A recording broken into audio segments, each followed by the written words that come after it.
Theme ya hii leo ni enhancing public awareness for biosafety. Yaani tunataka watu waweze kujua GMO ni nini.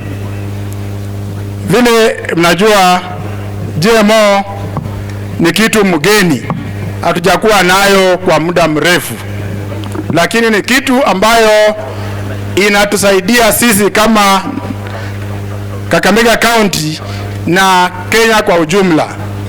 Kwa sababu gani tunasema hivyo? Tuko na limited resources, yet the population is growing.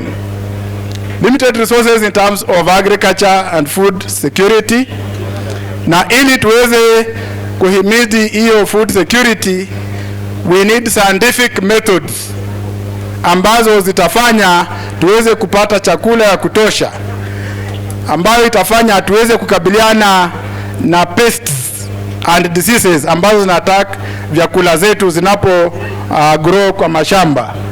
Na hii ndio sababu GMO ikajitokeza. GMO is a scientific way ambayo inasaidia kukuza chakula ambayo tuko nayo iweze kuwa kubwa. Mumeona pale muhogo kalro, muhogo kidogo kama hatujafanya science, lakini baada ya science kufanyika, mumeona hiyo muhogo ni kubwa zaidi. That's just a theme and a tip of the iceberg of what this forum is all about. So kazi hapa tumekuja kuensure kwamba public wameweza kukuwa aware what is this GMO. Na mkubwa ambaye anasimamia hiyo maneno yote, chairman wa biodiversity, ni nani other than mtoto wetu mwenyewe Honorable David Wamathi. Yeye ndiye mtukufu Rais William Ruto aliona achukue ili aweze kuhead hii docket, kwamba tukue na utafiti ambao unahitajika ili tupate chakula cha kutosha. Na vile mnajua kila kitu mgeni huwa kinaogopewa. Najua wengi wenu mnaogopa GMO.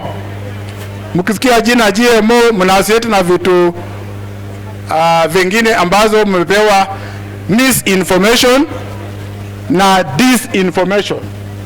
We have both disinformation na misinformation. Kwa sababu gani tunasema hivyo? Hii ni kitu mgeni, hatujakuwa nayo wakati tulizaliwa, mababu zetu hawakuwa nayo.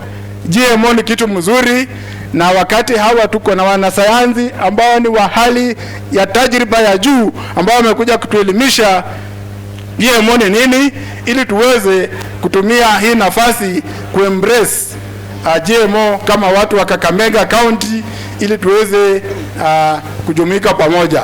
Na Honorable Wamathi ameniambia kitu kimoja, hii sio mara ya kwanza na sio ya mwisho. Hii ni ya kwanza, na ataweza kuwa na mikakati kama hiyo mbele ambayo inakuja, ambayo ni mingi. Kwa hivyo sisi tunashukuru Honorable Wamathi. Kama ungekuwa huko, sisi hatungekuwa tunaona haya.